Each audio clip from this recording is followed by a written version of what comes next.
Hello, Janksters, and welcome to another edition of the MagicJank podcast, the weekly show where members of Team MagicJank get together and we chat about whatever's happening in the world of Magic the Gathering.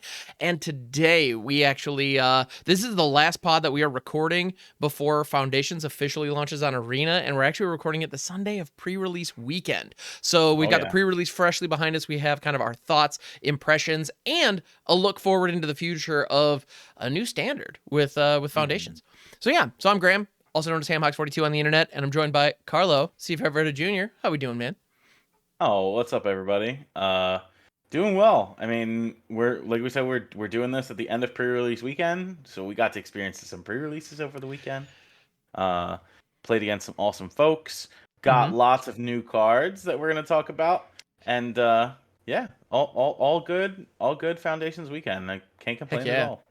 Oh, yeah. No, I had an absolutely fantastic experience. And actually, I went to a brand new store that I've never been to before. That was, it's been around the Ann Arbor area for a while now. It's been there for a couple of years, but it was my first time in there because there are a ton of, it's so funny. I live in this little rural town. There's nothing directly near me, but the next town over, Ann Arbor, which is like almost an hour drive away, but it's the closest we got, right? They have a bunch of different stores. So I've been kind of sampling them as pre-releases have been going on, and this was a shout out to the Sylvan Factory in Ann Arbor. They did a great job. Put on an awesome event. Yeah, very cool, man. So how about you? So I did one pre-release this weekend. It was kind of a low stakes 3-round pack per win kind of a vibe. How about you, man? What were you up to? Because I know you hit pre-release weekend hard. It's a big deal. Yeah. Listen, since I've started doing Magic content creation, even when I just started streaming for the first time, one thing I've always done is streamed my pre-release. So I always go to my local game store. That's the comic book store. That's in Glassboro, New Jersey. I've been going there since I was in college. And I set up a little stand in front of me. I put my phone in front of me, and I stream off an app.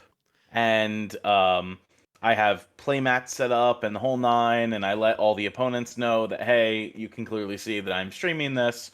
Don't worry. It's only showing the battlefield, so that way, nobody's necessarily on camera, unless they want to be, and they want to talk about Foundations with me, and that's totally cool. And we just sit down and we play. And so I do all the pre-releases. So at my LGS, they do 3 p.m. and 7 p.m. on Friday. So I take an early work day on the Friday pre-release weekend. And then Saturday, they do an 11 a.m., 3 p.m., 7 p.m. So we start up very early in the morning. And then Sunday, they do 2-headed giant. I just don't stream that one. But I go with a buddy to my LGS, and we just play. So you're talking, day one, it was, a 3 p.m. to 10 p.m. stream. And then day two was 11 a.m. till like 10 p.m. So, a lot of Magic playing. Three different decks on Saturday, 3 kits building, playing 3 matches apiece. And like at your LGS that you went to, it's pretty casual, right? If you get 0 or 1 win, you still get a booster pack no matter what. If you get 2 wins, you get 2 booster packs. And then if you get 3 wins, you get 4 booster packs. So there's that incentive to play for, an extra pack or something like that. And to be honest, most of the players there end up just like drawing the 3rd round, so each person gets 3 booster packs. Nice. So there's like no loss, and then they just play for fun or something like that. So it was good. It was a good weekend. Like I said, lots of decks.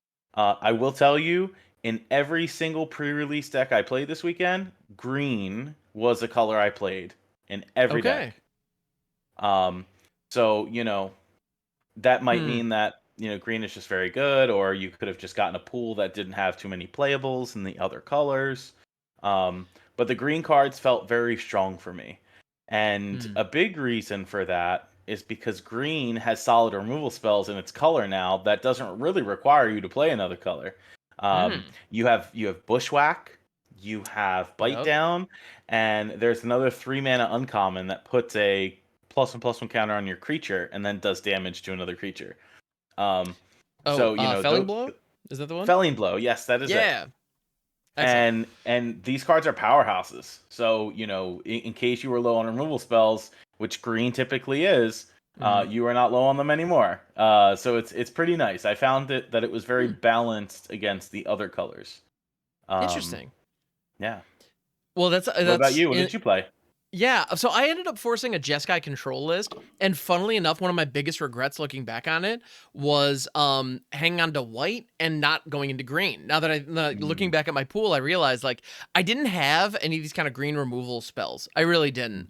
mhm. But I was looking at it, and my white looked very strong. I had a number of white rares, including Authority of the Consul and Day of Judgment. So I kind of Oh yeah. assumed that, like, well, some kind of controlling build with those would be a good place to start. Day of Judgment was actually my pre-release promo. So the moment I opened Wow. my pack, I was like, here we go. I guess I'm Yeah. in white. And as good as that is, uh, a later pack that I opened actually had the new Coma in it. Oh And wow. exactly. And so I was debating. I knew I was going to be in 3 colors no matter what. I genuinely at one point had a 4-color good stuff pile in front of me, and I almost did it because I had Campus Guide and Burnished Heart. So I was like, Mm. how bad could it be? I'm sure it'll be fine. But ultimately I decided to go away from green and I went into Jeskai because I also had the new Niv Mizzet, the new 2-color, Oh yeah. Niv Mizzet, Yeah. and a lot of all the dual lands that I opened were in Jeskai. So I figured that's probably the safer route to go. Why don't I lean into that? And Yeah. it was fine, but looking back, I kind of wish it was Teamer and had Coma in there too, because Coma's one of those where it just if it hits the board, you win in most Yeah. cases. And Yeah. I thought Niv would be similar, and it's really not. There was a lot of removal that could take Niv out that couldn't deal with Coma, and so Yeah. looking back, I realized, yeah, no, that was just a miscalculation on my part. Which, you know, I thought I was doing the right thing by leaning into my mana fixing and go the route that would be where have castables. Yeah. But the bomb level was not as the parity wasn't as tight as I thought it That's was. the fun of pre-release though, you Mm-hmm. know. You might get a pool, and you know something that I do when building a pool, and I think a lot of people kind of do this too, is I take all the rares and mythics and I put them just like in one column. Mm-hmm. And then I just try to build around what are my stronger rares or mythics. Now, hey, Mm-hmm. listen, if you open up like one rare or mythic from each color, plus one of your, you know, rares might be a land, that makes this process more difficult, and then you're more Mm-hmm. reliant on like your strong commons and uncommons. Um, but I felt like they were pretty balanced. I mean, hey, maybe my comments based because my first uh pre-release promo, the first pre-release I did was Runescar Demon, and I'm like, there ain't no Ooh. way that this ain't a bomb to play. I get to Oh tutor whatever I yeah. want. Um, Yeah. and so that was fun. I think the first deck I played was Golgari Splashing White. Um, you know, the black removal spells are great. You know, you got Hero's Downfall and uncommon. You got Baked into a Pie as a common. Um, you have Stab, which is -2/-2 for 1 Mm. black. And so there's tons of versatile removal in black, of course, as usual. This is what Sure. happens traditionally. Um, you know, but you know, I opened some pools that didn't have removal at all, like in any Mm-hmm. color. And you just have to go like brute strength through it by attacking with big creatures. You know, I played a Selesnya deck that had Galta in it, one of my favorite cards to play. Um, and I had one removal spell. It was one Banishing Light, and I had the one that destroys target creature for 5, but if it's a tap creature, it costs 2. I think those are my only 2 removal Yes. spells in the deck. The rest just had to be big, beefy, green and white creatures that had to attack and put pressure on the opponent. So it's like, hey, are you going to block my creature? Because if so, now my creature just turned into a removal spell. And oh, wait, It's here's another creature. yes. Uh, you know, Forcing sometimes you uncomfortable just got to blocks is jam it. removal. Yep. Absolutely. Yeah. So, you know, it was great. We had a great time. Through all the pre-releases. The players were awesome, and I can tell you that I played players across the spectrum of how long that they've played Magic. Um, Mm-hmm. and a lot of those players, you know, while we were on stream, shared those stories with me. You know, one person um, hadn't played since like 2010, and they were coming back to Foundations because simply the title of the set. They were like, okay, Mm-hmm. Magic's returning to its basics. This is why I fell in love with the game. Let me come play a pre-release and see what it's like. And they, you know, some folks had read, you know, the card image gallery beforehand, and Mm-hmm. they got to see what was in the set. And some people just enjoyed opening their pre-release kit and seeing what cards were in the set for the first time. So, the fact that a couple people got to see Shivan Dragon at Uncommon and they're like, wait a minute, last time I played with Shivan Dragon, it was a Mm-hmm. rare, and we were playing on top of wooden benches outside of this camp that I attended Yep. when I was a kid. And I'm like, people also did that with Black Lotuses now, but there's just a It sure significant did. difference Yeah. between the two. Oh my Um, goodness, yes. Yeah. and I had somebody that it was their first pre-release that they've ever played in before, and they've only ever played Commander. And they were Oh like, wow. there's some really cool Commander cards and Foundations, and because there are printing of cards that were only in Commander before that have Mm-hmm. seen their first time printed into a non-Commander format. So Lathriel, for example, the Golgari Right. elf, is a very strong elf commander, and Mm-hmm. it is in Standard now with Foundations with cards like Dwynen's Elite. And Dwynen is also now uncommon and also 4 mana. And turns out when you combine that with other elves that are currently in Standard, there's really like 4 Elf Lords that are in Standard that you could play. So this person who loves elves and Mm-hmm. has played Commander now can take the cards that they play in their Commander deck, open some new ones in Foundations, and get into Standard. And I think that is a huge, huge, huge point of the set, right?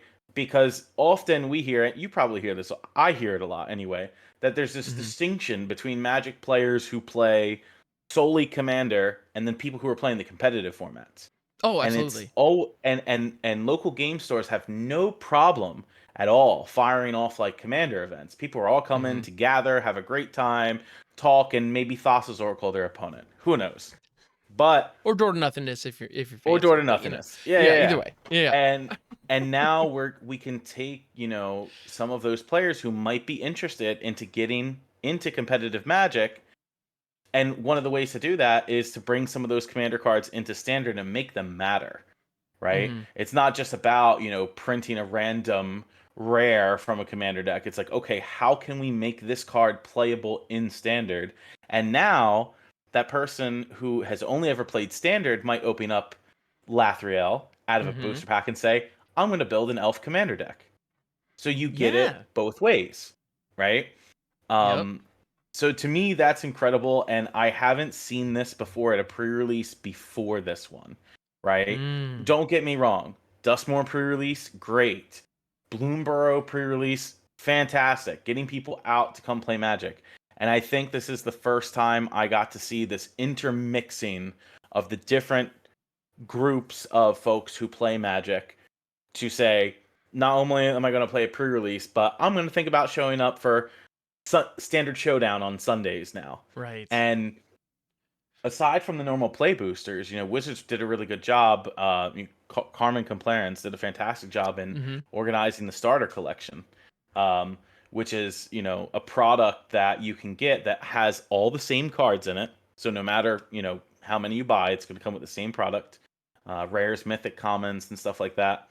Um, and it comes with 3 booster packs inside, and you can Hmm. build the basics of any standard deck to go show up at a standard showdown at your local store and play, and then take the additions from the booster packs that come in there and make a better deck.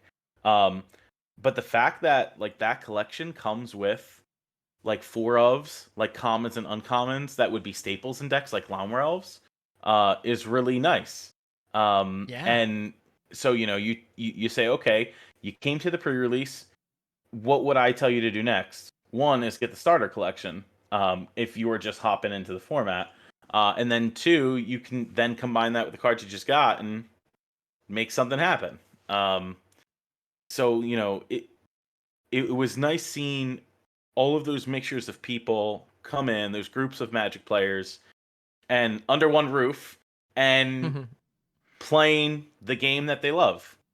Yeah. Um, and I think Foundations thankfully has been able to exemplify that.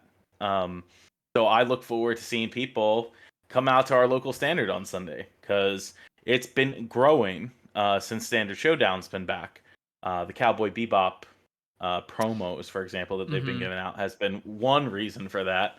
Um, Sure. But two, we're hopping into a standard RCQ season.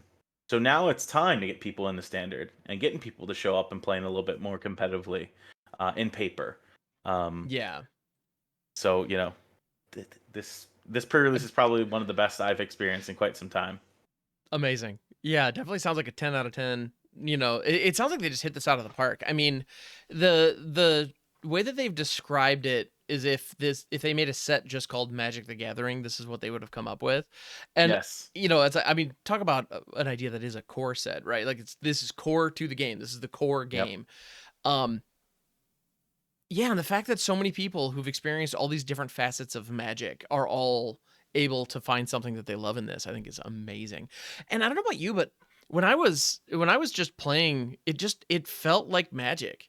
I don't know if how else to phrase it. It just Yeah. felt right. Even when I was primarily seeing new cards, even when like it wasn't reprints that were hitting the board, it still felt like a really, and maybe that's also maybe I should play more sealed in general. Maybe that's an Mm, element of it, but it just yeah.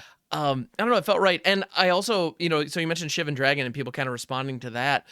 I had Sarah Angel in my deck. Yeah. It's like a Sarah Angel in my deck in 2024. Just what a time to be alive. Like it's Yeah. great. I And love it. and and listen, Yeah. I started playing Magic in 8th edition. And Mm-hmm. one of the things that jump started me into playing the game, so my foundations, Yeah. was getting a Magic the Gathering online CD for my computer, so I Yep. could download Magic Online. And it came with an 8th edition, and Sarah Angel was rare at the time. So a foil 8th edition Sarah Angel that I could put in my deck. And I'm like, man, now my deck doesn't just have to be full of Venerable Monks and Volcanic Hammers, because it was at the time, Yep. Oh, because Volcanic that's all I Hammer. had. Yep. But I Yep. had this cool Sarah Angel, and I was like, "This is great! 4/4 flying and attacking doesn't cause it to tap, but as you know, is vigilance now." Yep. Um, I'm like, "This card is incredible," and I got it from getting a CD, so I can learn how to play Magic in paper, but also play it online.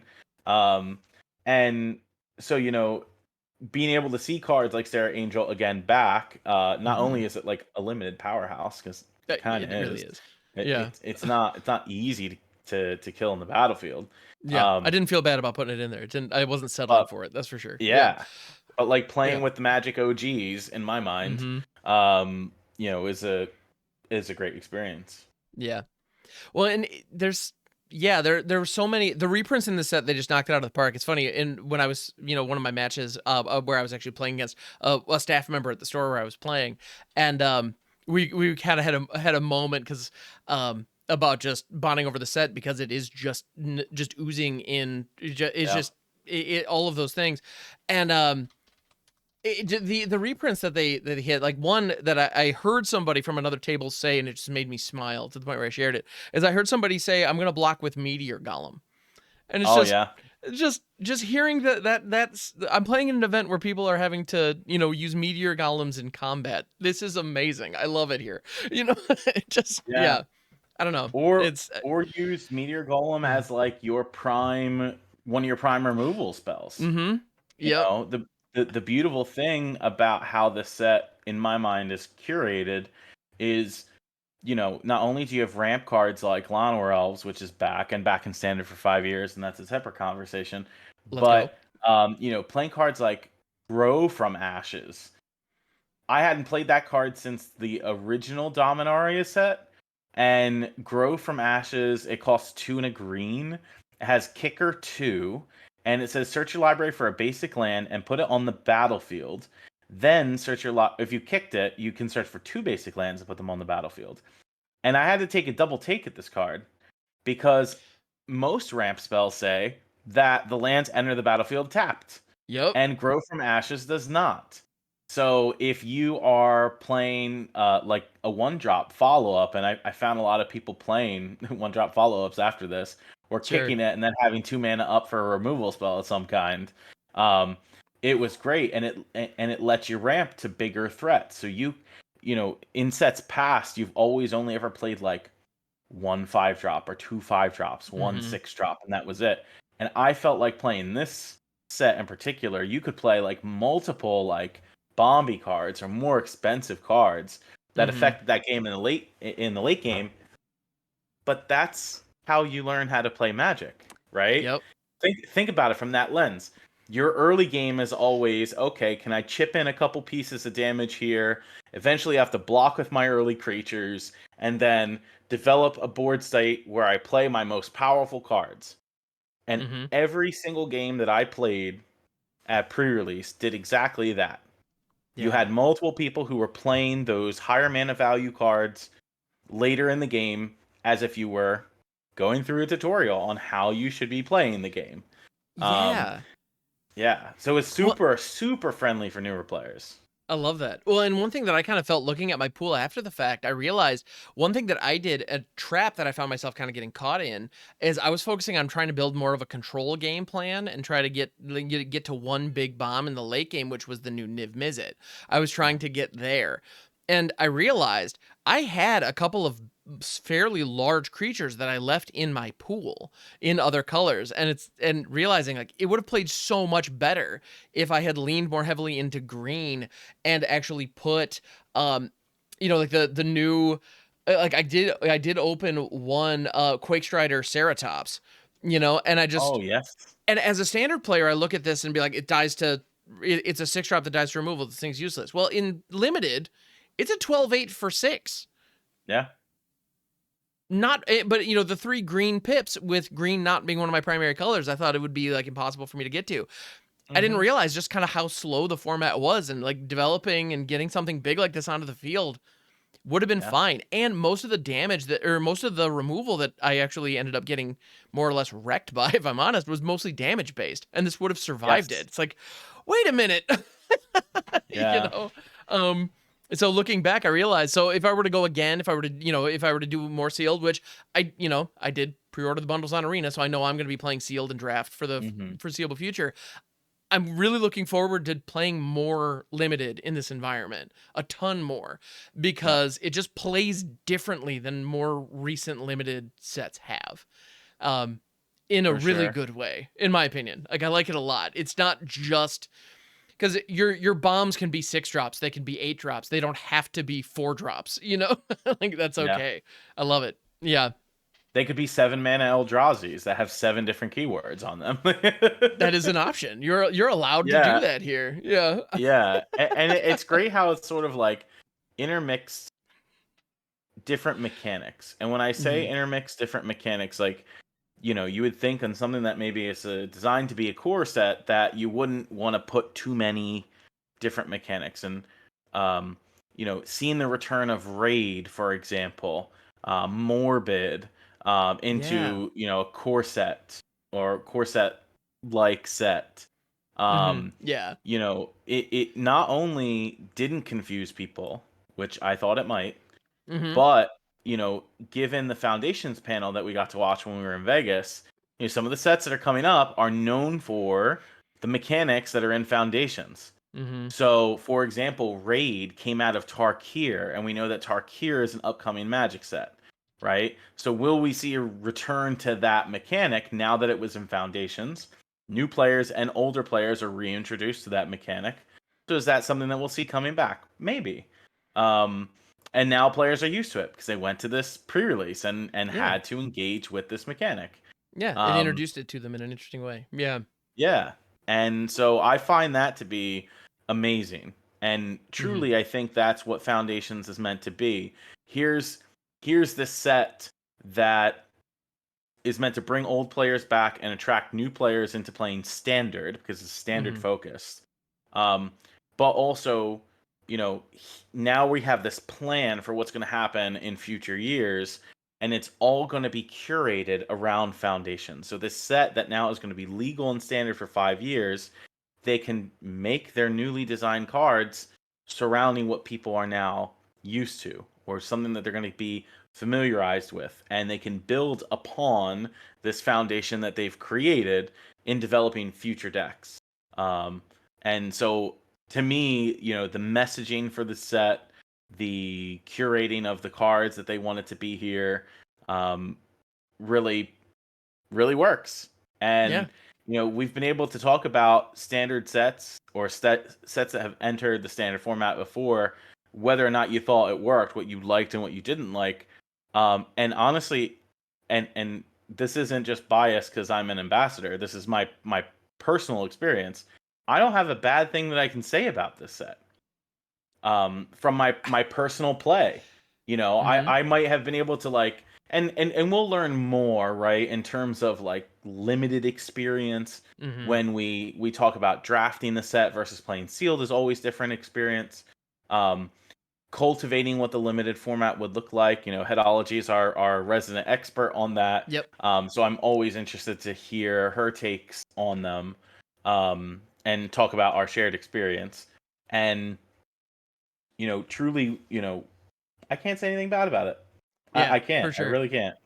Yeah, and actually, speaking of other members, we did want to get Damien on the pod today as well, but timing just didn't quite work out this time. So we did ask if there's anything he wanted to share, and he did say ban Boros Charm. That was he did want to he did want to make sure that that got. So Damien is of the belief that Boros Charm may be an issue, which the tongue was in the cheek. It was a joke, I Yeah. promise. Yeah. Yeah. Being able to deal 4 damage. Well, and funnily enough, though, Boros Charm is an interesting example of a card that might launch another archetype. So it's funny. I'm with you. At the end of the day, I don't have anything bad to say about the limited experience and Foundations as a whole. I think it's going to be a net positive for the game. And I know at a time when, you know, a lot of us may be feeling a little burnt out or a little bit nervous about the future, this set looks like just unquestionable win, in my opinion. It just looks fantastic, and the early impressions have been excellent. There is kind of a question about these cards being around for, you know, 5+ years in standard. Is that going to be a good thing or a bad thing? I personally think it's going to be fine, and I think it's going to allow people to build paper standard decks and actually show up to like local paper events and get excited and have you know, a core of a deck that they can literally hang on to for years in standard and just be like plug and play different slots as they go, which is also going to give them experience and interest in deck building, as well as just knowing a deck and intimately playing with it, to the point where that'll dovetail nicely into other competitive formats if they want. So we might even see down the road Pioneer and Modern and even, who knows, maybe even Legacy get brand new people who don't have, you know, like right now, in my experience, when I meet people at conventions or at the local game store, there's usually a story about when did you start, you know, and that when did you start is either in the 90s or early 2000s more often than not. Yeah. And I think we may be moving into an era, into a time in the game where when did you start? Like you could be sitting across from somebody at a competitive standard event and get into some small talk and like, well, when did you start? About 6 months ago. You know, like that, or you know, last I year believe it. with this set. Like that is going to be happening more and more often, and I think that's amazing. So I'm very hopeful. Yeah, but we'll see. We'll see. There are a couple of cards that the one that when they spoiled it made me very nervous, and I've talked about it a lot. It was Omniscience. We'll see if that's going to be okay or not. I don't know. But we also have some other cards, you know, and so Boros Charm I mentioned because Damien wanted us to bring it up. It's 2 mana and it can deal 4 damage to a player or planeswalker. It can also give all your stuff indestructible, or creatures, or target creature gains double strike till end of turn. So it can push through a significant amount of combat damage with instant speed double strike. It can do 4 damage to a person's face, or it can save all of your stuff from against a board wipe. So in very aggressive focused decks, it's great. Like there's just no question about it, right? If you're going wide or if you're doing burn in these colors, it's just really, really good. Right now, we don't have a good burn deck in standard at all. Like right now, all the red aggressive decks are creature based in one way or another. Like you have to be attacking, and right now a lot of them are leveraging combat tricks because we have Monstrous Rage, the red line, Turn Inside Out. You know, 3 power for 1 mana is not uncommon, and then you also have cards like the Manifold Mouse where it buffs your board. So it's all playing to the board. Between Boros Charm, Bolt Wave, and the kicker shock, that the name is escaping me right now. Burst Lightning, thank you. Yes. Which was an absolute powerhouse staple in my pool. I gotta tell you, like this thing, if you're in red in sealed and you get one, sweet. Or actually, if you get one in sealed, your red cards are worth looking at. It's very, very strong. So with these kind of upgrades and with those kinds of tools, maybe an honest to goodness burn deck might be a thing moving forward in standard, and having that option I think is cool. Like that's really interesting. Because the moment you have that, then all of a sudden life gain becomes much stronger. And those are two strategies that we just don't have in standard right now that are fundamental to the game, you know? Yeah. And so, It yeah. it's so interesting. You mentioned this idea of a burn deck coming to standard because there really hasn't been one Mm-hmm. that's been out there. Standard's been very aggressive to mid range right now, at least in Mm-hmm. Dustmorn standard, right? Between your Gruul Prowess deck or mono red or playing, some type of demons list, Mm-hmm. moving towards more mid range, whether that's Golgari or Demir, and then Right. we have the domain decks, so like the Overlord decks, for Mm-hmm. example, that cap out at Atraxa. We haven't really had a control deck in standard either, at least not for Correct. Dustmore in standard, and that could be because of how aggressive the format is. Typically, you don't Mm-hmm. really see a control deck in standard that's great when the aggressive decks reign supreme. When the mid-range decks start reigning supreme, you see more control decks. Mm-hmm. Um, and so, bringing burn into the format, which is granted powerful strategy, Oh, 100%. might Yeah. not be as aggressive as like the prowess decks. Mm-hmm. And you're talking so many burn spells. So you mentioned Burst Lightning and Boros Charm. Lightning Strike is still standard legal right now. You have Bolt Wave, which deals 3 damage to each opponent, and it doesn't target. So it gets Yep. around any type of like self-hexproof effects. Um, and so Bolt Wave, Burst Lightning, Lightning Strike, Boros Charm, Lightning Helix. and Yeah. Lightning Helix was in Murders at Karlov Manor, Yep. plus OG Shock. So I count 6 different burn spells. 6 times 4 is 24, right? And That so, sounds right. I'm Yeah. sorry, 36. 36. Excuse me. Listen, I don't have a math degree. 6 times 4, 24? That's what I said, right? Yeah, Yeah. who knows? But that's a lot of burn spells. Yeah. Combine that with Monastery Swift Spear and Ember Heart Challenger, which are haste creatures with have prowess. I mean, all of that works out pretty well. Yep. And I'm excited to see what type of an effect that has on standard, because that means your mid-range decks have to be equipped to combat burn on top of everything else. And I don't think they can. And so, you know, the life gain strategy that you mentioned that would become ever so more important. There's Mm-hmm. been Orzhov life gain decks out there. Are they Sure. strong enough to combat burn? You figure you have Case of The Uneaten Feast. Uneaten Feast, yes, which gains a life. It's a Soul Warden creature, right? Gains a life when a creature enters the Yep. battlefield. You have the mono white bat from Bloomburrow that does the same. You also have the white ley line from Duskmourn, which says you gain 1 in addition to how much life you gain. Yep. And that can be a free spell that you play on turn 1. You have Amalia, which was banned from Pioneer, which explores when you gain life. So it gives you a threat on the board. Who knows? Does this become a more curated strategy Yep. for Orzhov life gain? Zorlane from Bloomburrow too, fantastic in this deck. Yep. Um, Zorlene is an absolute house, and then there's also the new Alenda from Foundations that fits that deck very strongly as well. So yes, all of a sudden, yeah. yeah. So this life gain deck or strategy is like coming to fruition, and it's It's looking interesting good. to see, as the good counteract to burn. But then, Mm-hmm. is it better against the other decks that exist in the format? Who Well, knows, right? This is eh, all what we're going to be exploring in well, Foundation Standard. yeah, but one of the main reasons that I would love a burn deck to show up, and I can't believe I'm actually saying that out loud with my mouth, but here we are. Yeah, I would love to see a burn deck step up and therefore like create these other counter strategies that we haven't seen, because right now, I don't know about you, but whenever I'm building a deck, there's this immediate question of, okay, what 8 pieces of creature removal am I going to put in this thing? And you just have to. Like, if you're in black, if you do anything but put a bare minimum of 2 go for the throats in your deck, you're probably doing it wrong. It should probably be a 3 of in most cases. And Cut Down and Torch the Tower right now are like main deck staples because all the aggressive strategies have small creatures that get hit by them, you know? And so you just need them, and no matter what.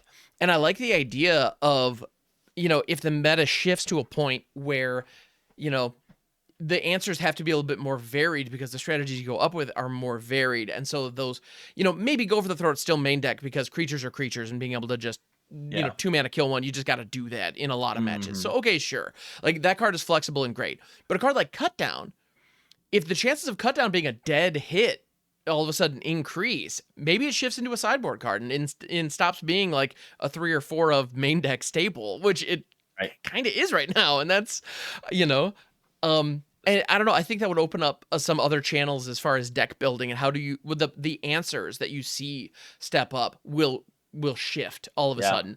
And honestly, okay, I'm biased as heck on this too, and maybe I'm just saying that because right now I've been trying to play graveyard strategies in best of 3, and the amount of graveyard hate that is coming out from people's sideboards. I went up against somebody earlier today who was literally in games 2 and 3 hit me with Tranquil Frillback, Soul Guide Lantern, and Ghost Vacuum, all coming out of the sideboards. Like, those sideboard slots need to start getting filled up with other stuff, guys. Like, this is getting ridiculous. Because right now, you have all the creature removal in your main already. What do you put in your board? Well, graveyard hate. Sure. And like, it makes sense. I can't blame them, but it's just, what else do we need to check? If the variety increases, then things will get really interesting. And creative deck building, good sideboard strategies, all of a sudden, you know, there's a little bit more room to move around, and I think the format is just far better as a direct result. And I think Foundations might do that. I'm excited. Yeah.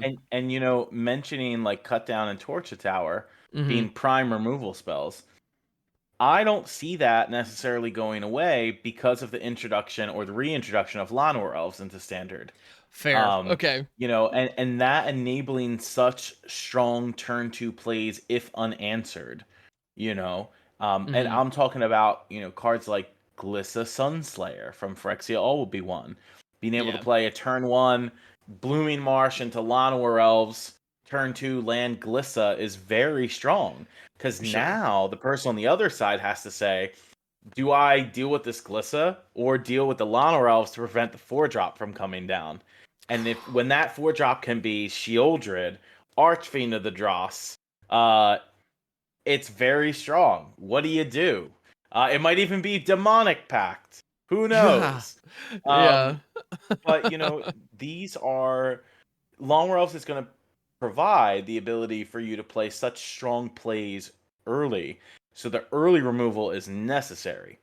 So, you know, what does that mean for emerging decks? If Llanowar Elves makes the mid-range or aggressive strategies better, do control decks come out of the woodwork and try to combat all of it? You know, we don't lose temporary lockdown, right? We have that in Standard currently. That's a nice 3-mana board wipe for these cheap threats. But temporary lockdown doesn't hit Glissa. And you have to wait until turn 3 to cast that legitimately. Yes. Llanowar Elves makes temporary lockdown so much worse because you have 3 drops down faster. That's wild. Yeah. But those control decks are getting Day of Judgment now. As maybe that'll make a difference. I don't know. Anyway, I'm sorry. Continue. What I think, and it's valid, right? The control decks get Day of Judgment. See, in my mind, the whole time, I'm thinking, well, Control has had the 4-mana Wrath, right? We had no witnesses in Murders of Karlov Manor. And the only thing is it gave somebody an upside, depending upon how many creatures were Wrath. The card I'm most excited for Control decks to get their hand on is Time Stop from Foundations. Because Time Stop ends the turn for 6 mana.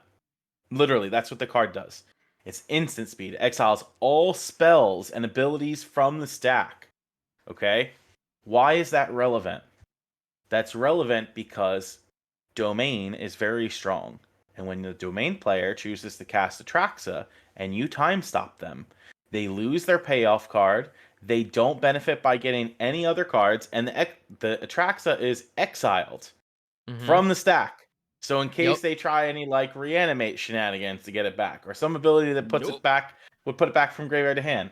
Nah, fam, that's gone. Mm-hmm. And so I'm excited for what Time Stop's going to offer there. Um, Domain is still going to be a very strong deck, y'all. Yep. We said it wasn't going to go anywhere when rotation happened, and that was very true. The introduction of Overlord of the Hauntwoods Mm-hmm. is so powerful. That card is so strong. If you're looking to play any ramp strategy, y'all, please get that card if you Yes. haven't got it already.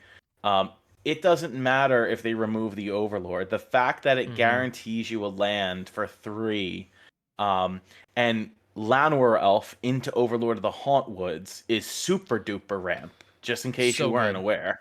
Oh yeah. So Well, you know, we, yeah. Well, and the other thing about Overlord is great is if you impend it, it's going to be just an enchantment that's just sitting there for 4 yeah, turns. Well, 3, and every time that my opponent uses like Get Lost on an Overlord of the Hauntwoods that still has 2 counters on it, yeah, I love that. That's the best feeling in the world because like it's just yeah, you've now stripped them of a removal spell and you've lost almost nothing for it. It's kind of wild. Yeah. No, yeah. Overlord of the Hauntwoods is absolutely amazing, and it's yeah, it's only getting better. Yeah. I'm most excited to see how the ramp decks Yeah. survive and continue in Foundations. And Mm-hmm. um, you know, I've been known to play a couple dinos in my time. Wait, Um, really? yeah, just a couple. Was it But wild? you All right. you know you have Galta that's been reintroduced into Mm-hmm. Standard. We have lots of dino enablers from Ixalan, such as Polani's Hatcher that gives Galta Yep. trample, and that's all time types of fun. Oh yeah. Um, and at a time where we have a lot of graveyard hate in Standard, whether that's Ghost Vacuum or Agatha's Soul Cauldron or Soul Guide Lantern or Tranquil Throwback, honestly, I think that the Smuggler Surprise decks are going to be making a comeback.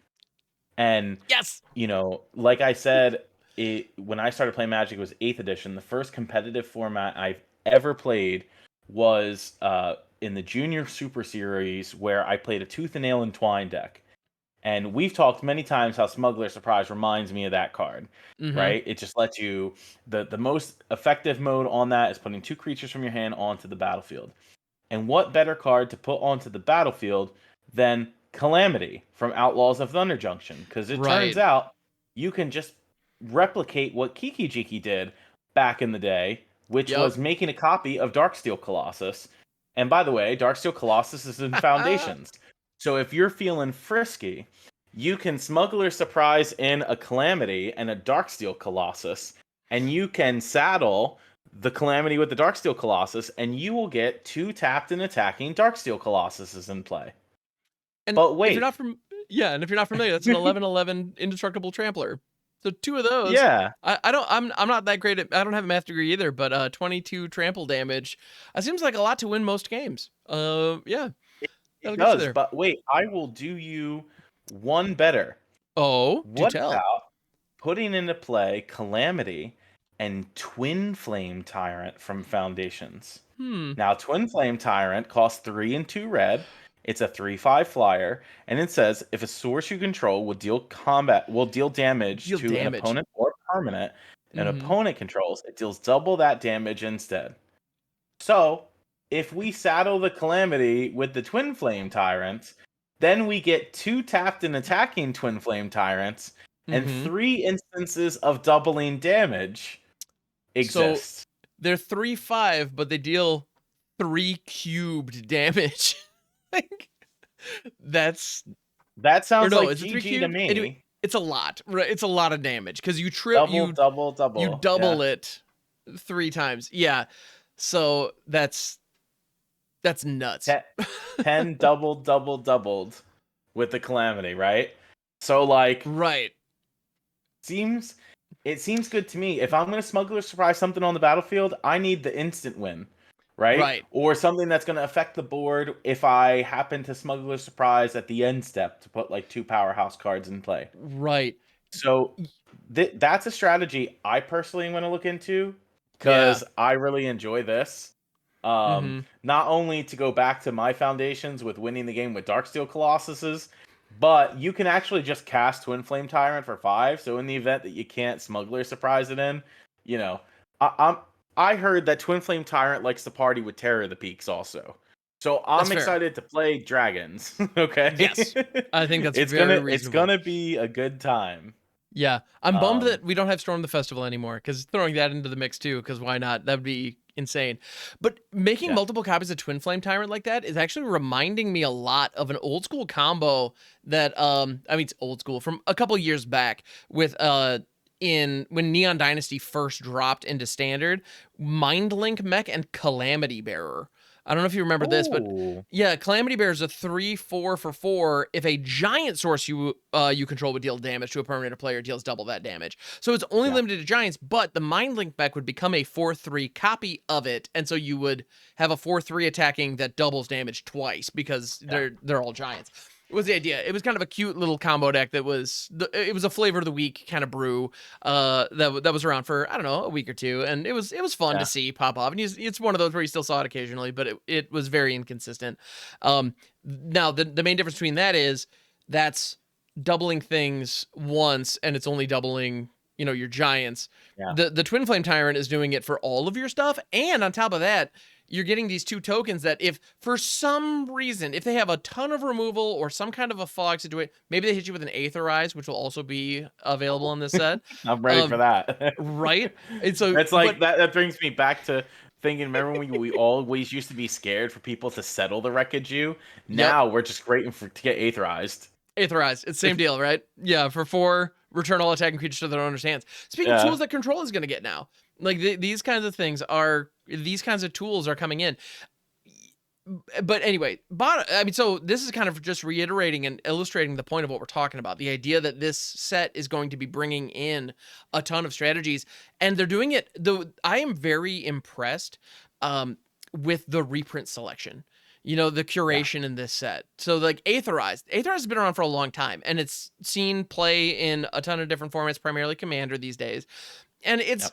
in Commander, it's good, to prevent the 1 alpha strike, but there are some other options that maybe do it better or maybe a little more efficiently, but it's fine Yeah. to kind of, wreck somebody's day if they're about to kill you, right? So it's perfectly playable, but in standard, all of a sudden, for 4 mana and having your whole aggressive turn just get undone, especially in a format where, the prowess decks are very combat trick dependent. Like if you've already cast all those tricks and then just right before damage, pick it all Yeah. up. I mean, that could hurt really badly. It is just a tempo play though. Like those cards are still going back to hand. But anyway, this is just a classic card that there are already stories about this. We already have memories of this, and now it's Yeah. in standard too. Um, Yeah. And yeah. and this is something that we were kind of talking about before we hit the record button. Yeah. And I'm gonna call it now, and you can call it to be anybody, any listener out there can and tell me in the comments, please, if you're watching this on YouTube or um it can be a hot take. For me, Foundations is a set that is pseudo rotating the standard format. hmm Just like the way that the Modern Horizon sets rotated Modern, because that's an eternal-ish format, right? hmm Um, and we have a longer extended standard format now, right? With 3-year standard. Foundations is a set that'll affect standard for at least 5 years, hmm right? So there's adding so many different strategies to what you can do in standard that I don't think standard looks the same now that it looked in Duskmourn standard. No. And considering that they are going to design sets that are around this foundation set, hmm um, it I think Foundations is set to be that set that does that to standard. And I'm all here for it. I'm not saying Yeah. we need a rotation in standard, but if you're telling me I can play a completely different type of format, or the deck I played got some really good new tools with this new standard format, or with this new set, sounds great to me. I like to play new standard. Um, and there's going to be so many different strategies that you can take advantage of. hmm If you want to show up to standard playing your old Jeskai Convoke deck, you can do that. That's Yeah. totally valid. Your deck didn't rotate. In fact, I think you got some new tools in the set, if I'm being honest. Well, some of the But burn stuff that we were talking about, you know, maybe, yeah, yeah, absolutely. Yeah. and if you want to be the person that picks up, Alessia, who laughs at fate, Yes. which is a very aggressive card in my mind, right? That Oh is yeah. one, a black and a red. It's a 2/2 first strike. Whenever it attacks, it gets a +1/+1 counter on it. It's got the raid ability. At the beginning of your end step, if you attacked this turn, return target creature card with mana value less than or equal to Alessia's power from your graveyard to the battlefield. You know what card I want to jam with this? Inti from Ixalan. Because Oh. Inti puts counters on things. Mm-hmm. Inti lets you flip cards off the top of your deck to continue to play. Inti costs 2. So at worst, if your Inti ends up getting destroyed, Alessia can reanimate Inti. And we can have a nice red-black legendary creature aggressive-ish deck. Yeah. And he's filling your graveyard too, so that it all, yeah, 100%. That's incredible. And so you, all of a sudden, is there going to be a Rakdos aggro list that's all creatures now? Is that going to be a thing? I'm here for it. Let's that's go. I mean, legendary creature base too. On top of that, I can play sure. Kellen Planar Trailblazer for 1 red as my 1-drop. Uh, That also is a Figure of Destiny type of effect, right? You can change what Kellen does. Kellen also flips cards off the top of your deck, which enables Inti to give your things more +1/+1 counters. It's almost like it was planned, wait, right? what? Yeah. And I don't know if this is something that's going to be standard viable, but it's got the juices flowing, right? Right. And Yes. if you wanted to build all the way to playing some 4s, let's say you even want to play Rakdos Joins Up from Outlaws of Thunder Junction, because let me tell you, a card that deals damage to your opponent when your legendary creature dies. So if you just play a bunch of red-black legendaries and ways to reanimate them, and by the way, the infamous Cruel Claw is also a legendary Rakdos creature. Yep, that helps fill your graveyard and for spins off the top. Yeah.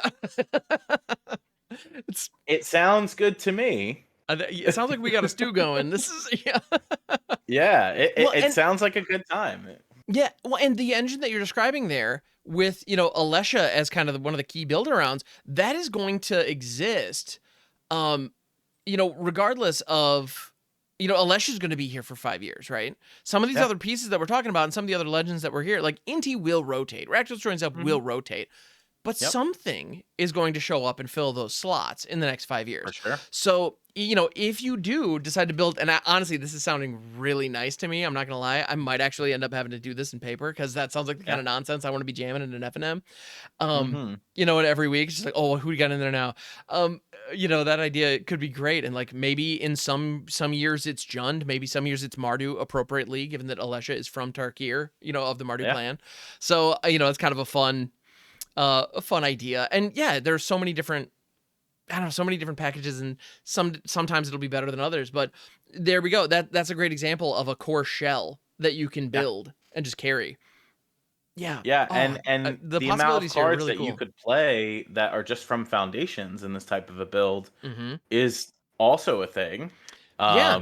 If we mentioned Kellen. Kellen is a 1-drop from foundations, right? Mm-hmm. A lot of the removal that you can play can be exclusively from foundations.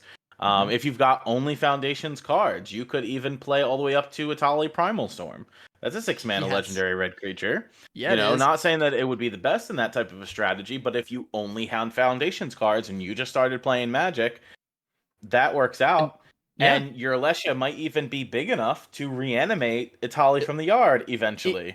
If Alessia goes unchecked, or if you have some way to buff them, I mean, yeah, 100%. Yeah. Yeah. So, I'm excited. So as I said, I think Mhm. Foundations is sort of the set that is going to rotate standard to allow new strategies to flourish. Yeah. And another thing for that, we haven't mentioned it yet, but Bloodthirsty Conqueror, we saw at the Foundations panel. That is that mythic vampire that everybody wanted at the pre-release. Mhm. 3 double black for a 5/5 flying death touch. Whenever an opponent loses life, you gain that much life. There are so many engines to an auto win now in standard without So many. actually having to deal 20 damage to your opponent, which I find fun. I mean, hey, that's my jam. How can I Yeah. destroy the opponent outside of reducing life total to 0. Hmm. Um, but this card, an Enduring Tenacity from Duskmourn, is an instant win. Because Yep. one says when you lose life, you gain that much life. Then the other one says when you gain that much life, opponent loses that much life, and they infinitely trigger on each other. Well, and Imagine, go ahead. there's a way to do that in the limited. I had an opponent, actually, my first opponent at the pre-release had the Bloodthirsty Conqueror and Marauding Blight Priest in their pool, which Yes. does the same thing. Granted, Enduring Tenacity, if you gain 5 life, they're chunks of 5 that are going back and forth. Yep. Whereas with Marauding Blight Priest, when you gain life, no matter how much life you gain, each opponent loses 1. Well, when you're going to do it infinite times, 1 is enough. So, yeah. Just in black alone, there are Hmm. so many alternate win cons. You all know by this point of Unstoppable Slasher and Bloodletter of Aclazotz is an Yep. instant kill, right? Because they lose half their life total doubled. Or, Hmm. so it's interesting. You have Bloodletter of Aclazotz plus Rush of Dread from Outlaws of Thunder Junction. That's an alternate win con. Hmm. You now have the ability to have this 5-mana vampire in here with Yep. Enduring Tenacity. So you could just jam all those cards in a mono black deck and try to win with an alternate win condition. But I'll do you one better, because Demonic Pact is in Foundations. And Harmless Offering. Both of those cards came in the starter kit. So let's Yup. say you want to destroy your opponent with Harmless Offering and Demonic Pact. You can do that. Hmm. You know what else you could do a Harmless Offering? Give them an Archfiend of the Dross with 1 oil counter left on it, and GG's. Right. Because Archfiend of the And Dross says when it loses all the oil counters, you lose the game. And well, yeah. oops, So if you have take an my Archfiend of the Dross demon. down, in one turn for 3 mana, you can Harmless Offering, hand it to them, and then like render it inert and pass the turn. Like there's so many things you can do, and Harmless Offering is like as a jank brewer, this feels like an olive branch to me and people who think Yeah, like me in this game. This is a goofy effect that is genuinely bad. You don't want to be giving your opponents resources. You just don't. right. But if you're creative in how you use it, it can be really upsetting. And Demonic Pact is kind of the go-to example, which obviously is great. Yeah, But now for the next, I mean, until Foundations leave standard, at least for the next 5 years, whenever a new set comes out, there's going to be something in the back of my mind as I'm looking through the previews, like, can I Harmless Offering this? yeah, Is there something in here I can hand off to with Harmless Offering?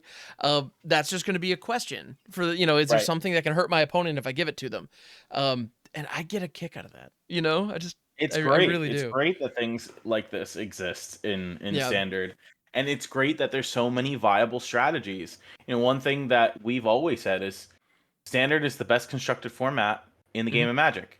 And Yes. that's because it doesn't matter if you showed up with the tier 1 deck. Yes, you could copy deck lists from people who have, won worlds, right? You can Hmm. copy deck lists from Magic Online or Arena and see what decks are doing well on the ladder. That's totally fine if that's your jam to play competitive Magic.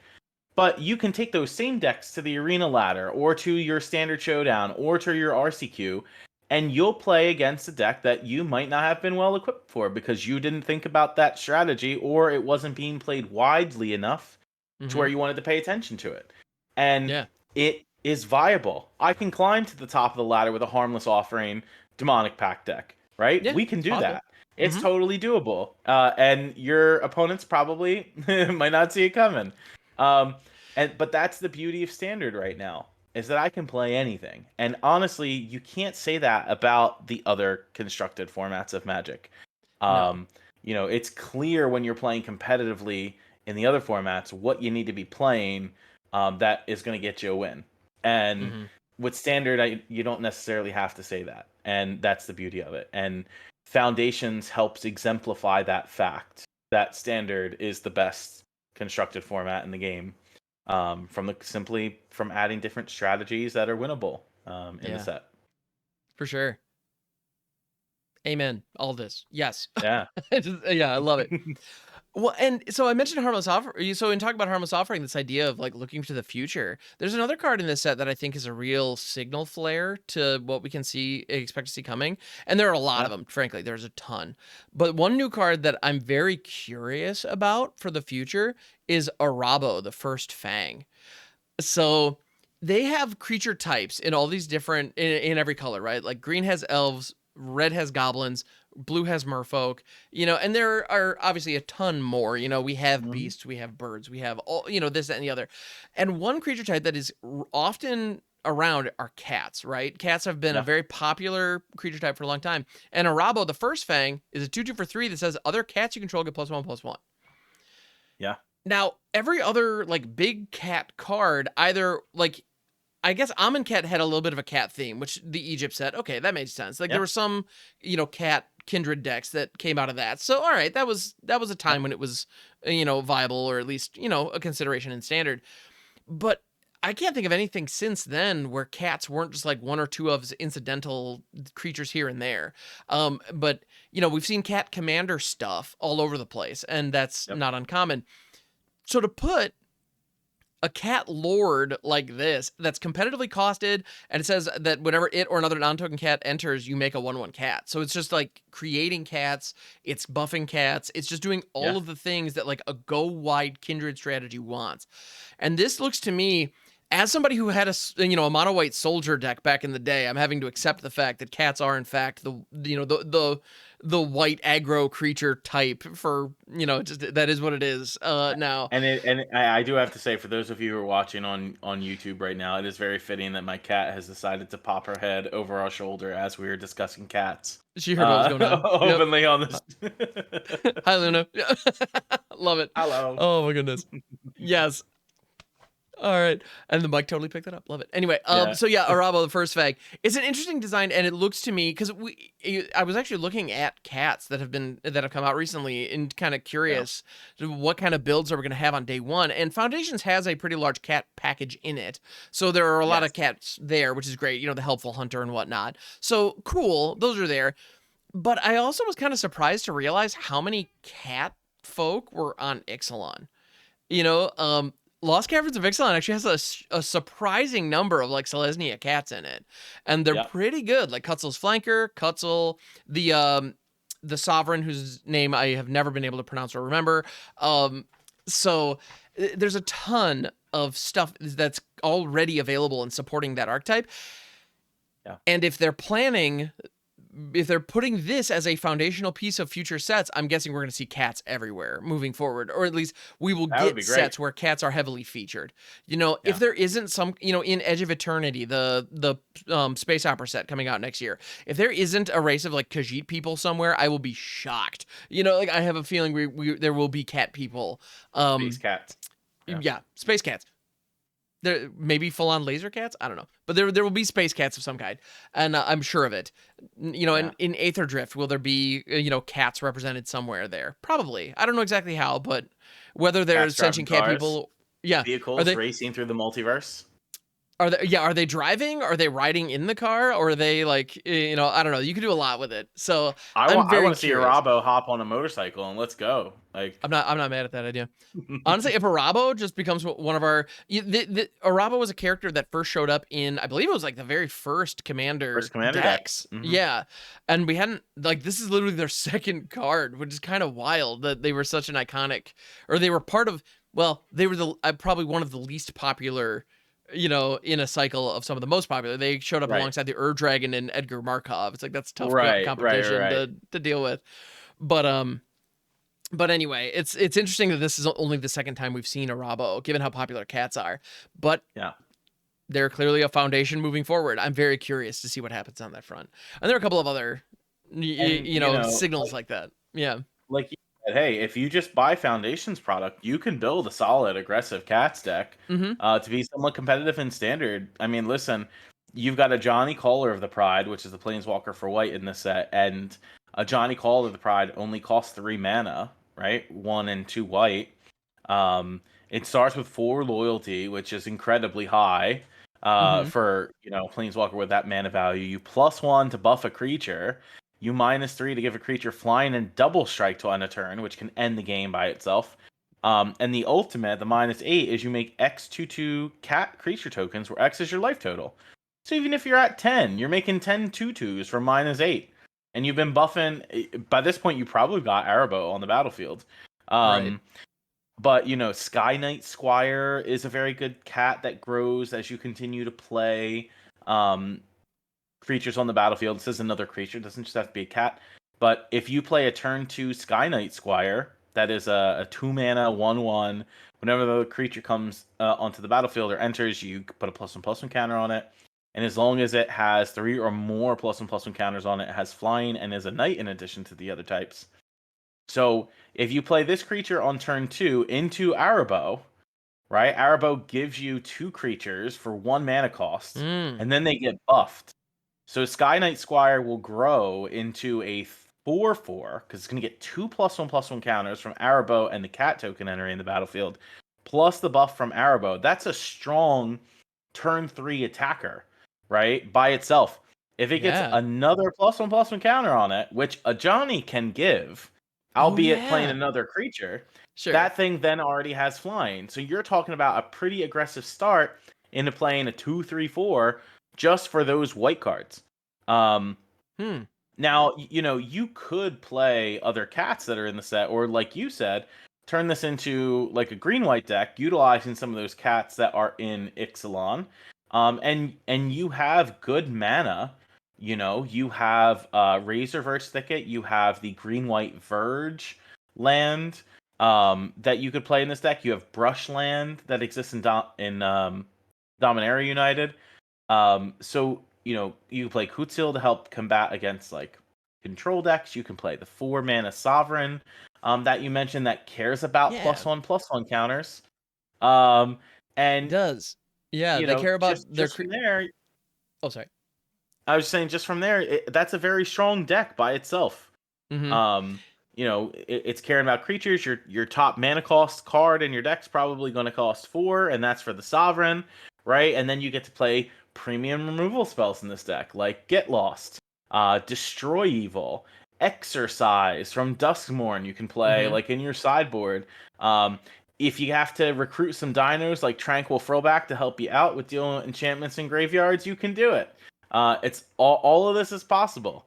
And Foundations Flanker is a key graveyard strat. Well, and it's a cat that either enters with counters or removes a graveyard. Like, right? It's doing the things you want. Yeah. So yeah. And so you can start with the foundations of that deck just from buying the foundations product. Yeah. And then add some cards from Ixalan, get yourself some Ixalan boosties. Fall in love with dinos though, I will tell you. But it's fine if you just get some cats to help build out a better deck. Well, when you buy the Ixalan boosters to get the cats, you'll open the dinos and be glad you did. It's how it goes. We know. Yeah. Also, you mentioned, it's funny because when we were talking about Smuggler Surprise earlier, I was thinking Atali Primal Storm because I would like an Atali on your end step and then swing with it on my turn. But another card that's showed up is Zatalpa, which is 1-800 Are You Flapping? Are you flapping? I know I'm flapping. You flapping? Yeah. We can flap. Yeah. Anyway, I just want to call this out because this is a card that has been in every Commander product and every core set and every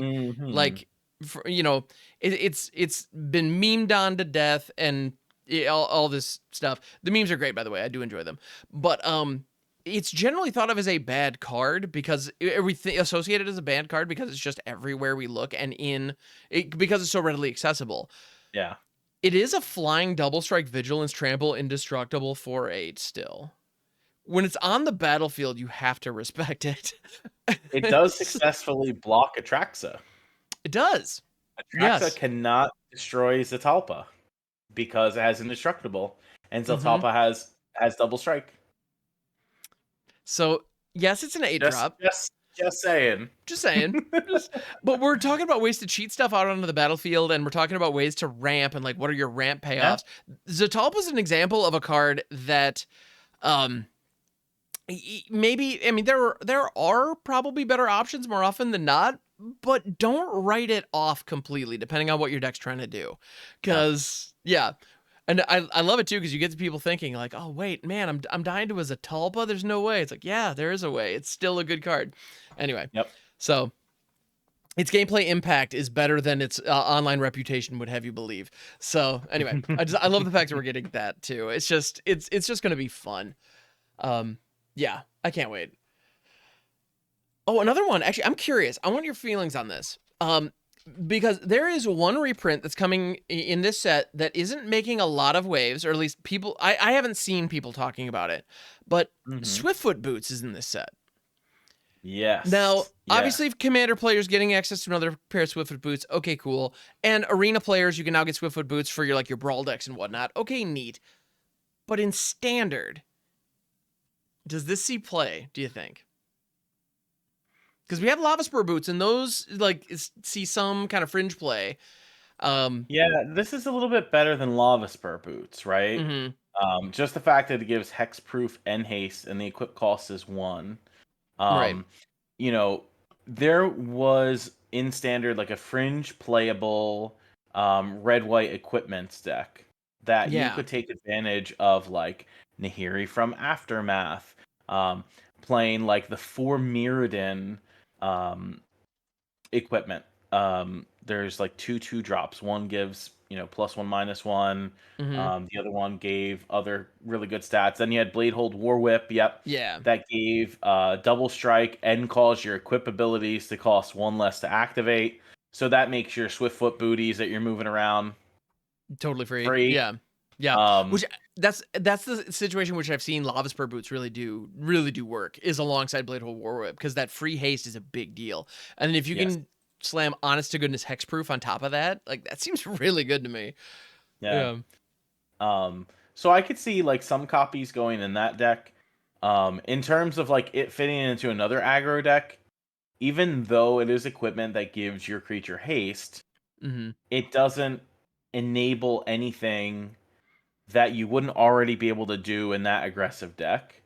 So it's probably a little bit too slow. Mm-hmm. But I think it would fit in like the equipment style deck for sure. Okay. Yeah, I'm here for that. I think that's right. I'm wondering if there's maybe some kind of a mid-range deck if it has a notable number of attack triggers on creatures that don't Hmm. natively have haste. You know, like could you Yeah. imagine a Preacher of the Schism with the Swiftfoot Boots down? All of a sudden that becomes a lot scarier. And we were talking about Alesha earlier. Alesha's got a lot of stuff going on, but haste isn't part of it naturally. Yeah. So is this as a 2 of in that deck maybe a possibility? I don't know. It's got me thinking, because I love my Yeah. attack triggers, but needing to wait for them isn't fun. So I'm wondering if Yeah. something like this is good enough to move the needle on that. I don't know, but kind of Yeah. makes you I wonder, you know? wonder, we also have Kemba Ka that was in Mm, Phyrexia All Will Be One, right? And that auto yeah. attaches an equipment. Um, Mm-hmm. which obviously wouldn't be terrible to play alongside this. And I know this card was being played a little bit in the Equipment Matters Mm-hmm. deck for obvious reasons. Also, Sure. fun fact: Kembaka is a cat and does create cat tokens as a mana sink. Um, And cats can so pick up weapons when they enter, and so yeah, the so possibility. So maybe cat there's an equipment. addition of the cats. Yeah, that would be Mm-hmm. nice. Yeah, full on cat equipment deck seems like a really good plan to me. I'm definitely Yeah, gonna check that out. your And now my cat squire has decided to holding a come say hi. Bladehold War Whip. Yeah, Yeah. Yes. Yeah. that'd be pretty nice. We don't currently have Colossus Hammer in Standard, unfortunately, and I doubt we ever Yeah. will, because holy cow. But there is the Bloomborough had an equipment um that was trying to do something similar. Um, let me see if I can find it. It's the Starforged Sword. Although actually its Oh equip cost yes. isn't. Yeah, equip is just 3/3 and loses flying. And when it enters, if the gift is promised, you get to free attach it. But I guess actually no, it's still costing 4 is just too much. So I'm not. Mm. It losing flying makes me associate it, but it's a big heavy Now, weapon. It's just not the same kind of power boost. there is Yeah. an equipment in this set that you can start the game with it on the battlefield for free. That is Leyline Axe. Yep. It is 4 mana, and so it does what the ley lines do, in that you can play it for free. Mm-hmm. To start, it's 3 mana equip. And it says equip creature gets +1/+1 and has double strike and trample. Um, and fun fact about this is I was playing in the Magic Online early access on Thursday, and I happened to win a match by having this equipped to a Lawnmower Elf with an adventuring gear on it. So I could then play an Evolving Wilds and get double landfall trigger with a double strike Lawnmower Elves with hate with trample, and it was fantastic. That's ridiculous. That's ridiculous, and I love it. Yeah. I went up against somebody who actually did start the game with this on the battlefield. There was no winning that game. It just Mhm. it could not be done. The amount of pressure that this Yeah. thing adds is shocking. Yeah.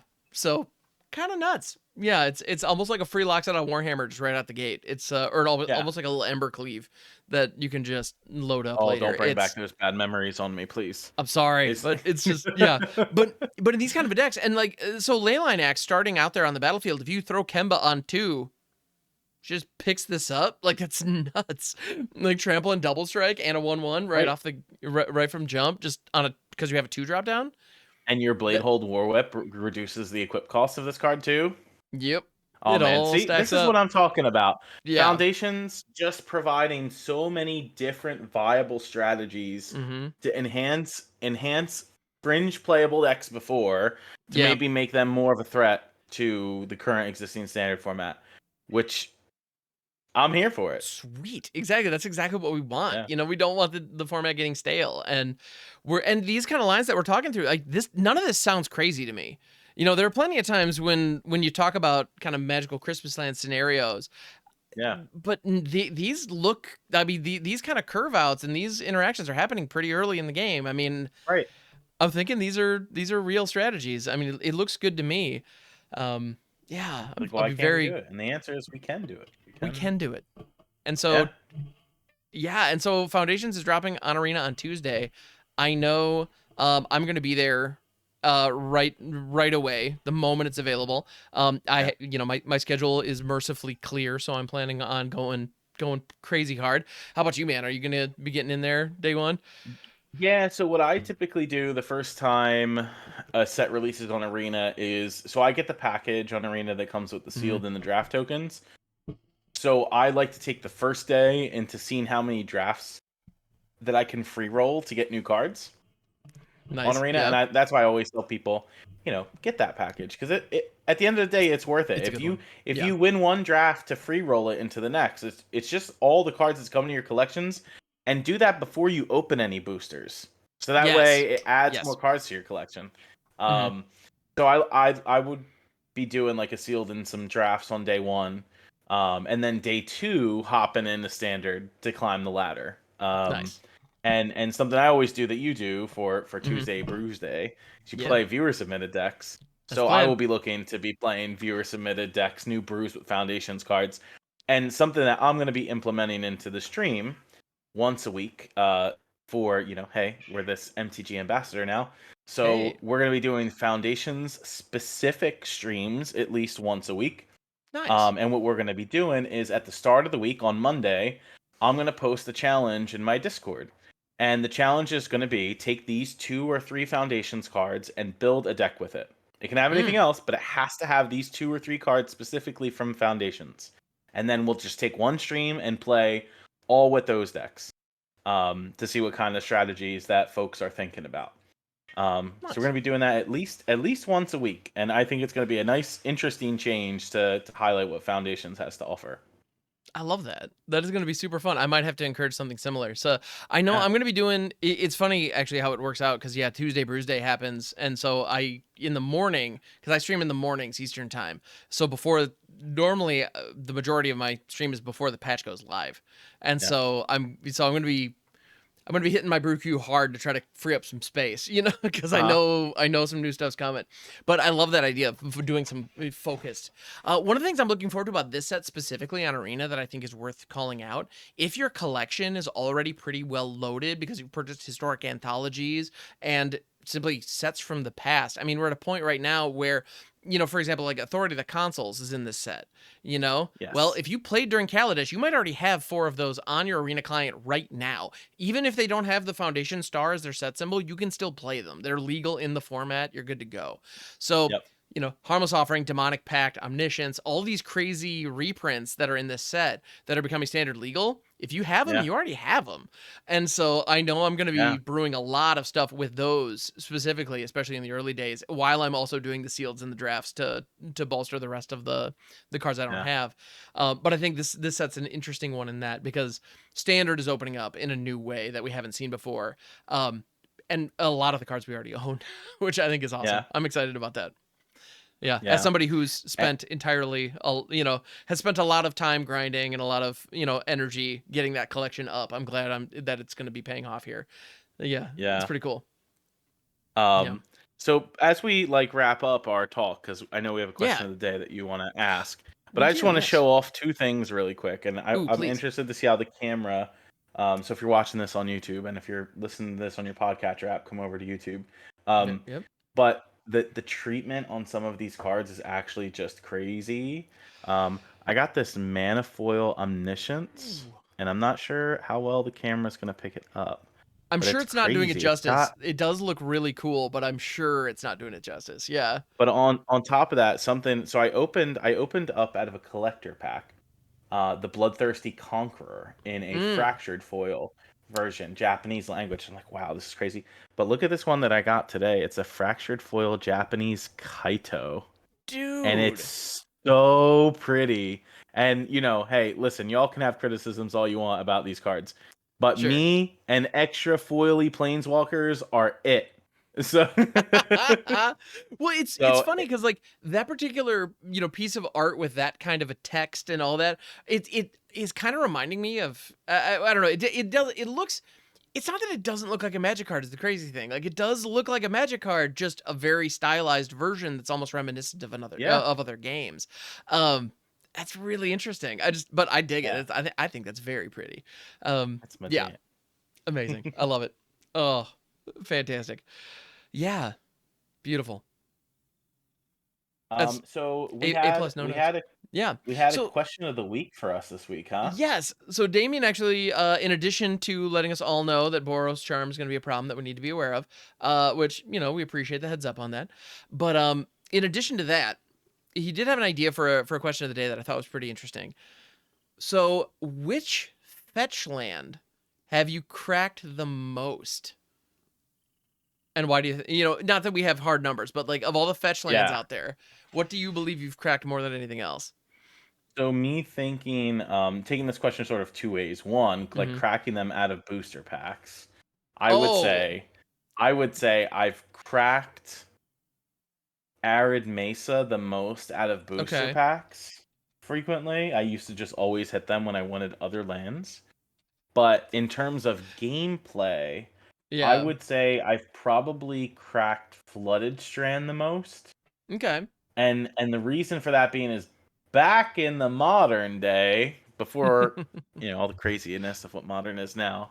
Right. Um I was either like the Jeskai player, or one thing that modern does a lot of is you might have 21 to 24 lands in your deck, um, but 8 of those lands only make mana, right? That's the beauty of being able to play infinite fetch lands. Yep. And the blue fetch lands were always the most popular, right? Flooded Strand, Misty Mm-hmm. Rainforest, Polluted Delta. Um, so it didn't really matter like what kind of deck you were playing. You just almost always played the blue X fetch land in the Mm-hmm. event that you could splash blue in your deck for a sideboard card. Um, or my favorite recently, that I've been playing in Modern, I've been playing the Domain Zoo deck with Scion of Draco and Leyline of the Guild Pact. Mm-hmm. And there's most certainly 4 Flooded Strands in that deck, because Nice. turns out this is essentially a 4-color deck that I can also play counter spells like Consign to Memory and Stubborn Denial on top of doing my Zoo nonsense. Um, Heck yeah. so yeah, I would say Flooded Strand. Okay. Nice. And yeah, I hadn't even thought about which ones do you open out of a booster pack more often. Mm, Honestly, for that one, I have opened, so I've only opened a handful of packs that where fetch lands were even possible, because the majority of them were released. Like the yeah. first release of most of the fetch lands, except for the onslaught ones, came out at a point when I was taking time off from the game. Um, Hmm. until I got better, and here we are. But so I did open a fair amount of Modern Horizons 2 though, and for some reason I opened far more marsh flats than anything else. Like I saw 2 or 3 Oh, marsh wow. flats, and I didn't see, and there were plenty of other that I just didn't find. Not sure Yeah. why. I play a lot of Orzhov or Abzan, so whatever, that's fine. But what's up with that? I don't know why Yeah. that one kept coming to me. Um, but as far Yeah. as which ones I've actually like cracked in game the most, if we count them, it's got to be Terramorphic Expanse because you know, Oh, I sure, play a yeah. lot of budget Commander, and I'm too cool for Evolving Wilds. I got to go with Terramorphic just to be a The hipster. OG. You know, that's yeah, absolutely. So yeah, Yeah, between Terramorphic well and Expanse. Terramorphic and Evolving Wilds find their way into a lot of my Commander decks just because I don't like spending money on mana bases. I'd rather just use what I got, and I got plenty of those lying around. So Yeah, yeah. that's Anyway, awesome. but yeah, no, Marsh Flats is definitely my, as far as the actual, like, when people say fetch lands, yeah, that's the one. So yeah, good stuff. Actually, on Arena though, it's Bloodstained Mire. In Timeless, I like And Bloodstained Mire Timeless. is in all of my decks in Timeless, all of them. Yeah. Yeah, just cuz, You're a Luris player in Timeless, aren't you? kinda. Yeah. Yeah, yeah. You know what? I need to make sure that my Orcish Bowmasters are coming down on too. My Orcish Bowmasters Yeah, or my Amp Raptors. I need, you know, that's how you Timeless, yeah. right? It's just it It is what it is. is. It is. What can you do? Yep. Awesome. Well, very cool, man. Thank you for hanging out and chatting Foundations, and just I don't know, I'm excited. Bottom line, I had a blast at pre-release, and I cannot wait to get my hands on Arena. I'm actually excited Yeah. to really dive in, roll up my sleeves, and get brewing in Standard again, which Yes. yeah, I feel like that's something that the staples have been just stapled so much and so for so long now in Standard. I'm ready for a quick refresh. It's gonna be nice. So I can't wait. Yeah. Rock on. Well, yeah. Were there anything coming up that you want to let folks know about before we, you know, bring it in for landing here? Anything coming up? Well, one in terms of events that I'm going to be at, I think my next like bigger event is going to be PAX Unlimited. That is, or I'm sorry, PAX Unplugged, and that Mhm. is in Philadelphia the first weekend of December. So you can find me there. I'll definitely be coming to play, you know, some Commander, any Standard that'll be there, and I'm hearing that there's going to be Mystery Booster 2 drafts. I'm not Ooh, got 100%, but I'm hoping that it's there because I enjoy me some Mystery Booster 2 draft. oh heck yeah, get Um, in on that. and so yeah, so that's in terms of events. I'll also be at the Spotlight series in January in Atlanta, which is Standard. So we're ready. It's RCQ season, baby. I'm going to be at a bunch of RCQs Heck yeah, around like the New Jersey, Pennsylvania, Delaware area because thankfully a lot of these RCQs are like within an hour driving distance of me, and I love it. Um, nice. so we'll be out there grinding. Aside from that, as I mentioned, I am an MTG ambassador for Foundations. So if you check out any of my socials that are linked below, you're gonna find extra Foundations content. So whether that's pack opening videos, I'm gonna have a YouTube video coming out shortly. That's me unboxing the starter collection and building a deck with it. So you'll be able to check that out here if you're watching on YouTube, but it'll be out on the other socials too. Yeah, just general love for Foundations. That's what you'll find with me. So make sure to check that out. Heck yeah, love it. Yeah, and honestly, I hadn't even thought about looking into the RCQs. I have not done the tournament grind circuit in the past. I'm thinking it might be time. I might have to look It's into that time. and see. I think it just might be. You know, we have graveyard decks that are viable and standard, even if everybody's packing hate for them. So, Yeah. I don't know. I think it might be a good time to jump into it. Anyway, but HamHocks yeah, to reanimate some Valgavoths. I That's what I know. hear. That needs to happen. I need to get my hands on 4 Overlord of the Bailmerk, 4 Valgavoss, and we'll figure it out from there. And I've got Yeah, plenty of old school Zombifies from back in the day that are just ready to go. So that's right. can't wait. All right. But yeah, so I'm here on Twitch, or I'm over on Twitch and here on YouTube, HamHocks42. Cool. Thank you everybody for being with us. We do appreciate it. We'll be back next week, same bad time, same bad channel, and we look forward to seeing you then. So yeah, enjoy the Foundations. Hopefully we'll see you in the chats as we are brewing and experimenting. If you've got any crazy ideas that we didn't touch on for Foundations, any brews that you're looking forward to, or any specific cards, please leave them in the comments below or join our Discord server. The links for that are in the description. We'd love to hear from you, and we'd love to chat with you. Yeah. So yeah, thank you everybody, and we'll catch you on the next one. Later.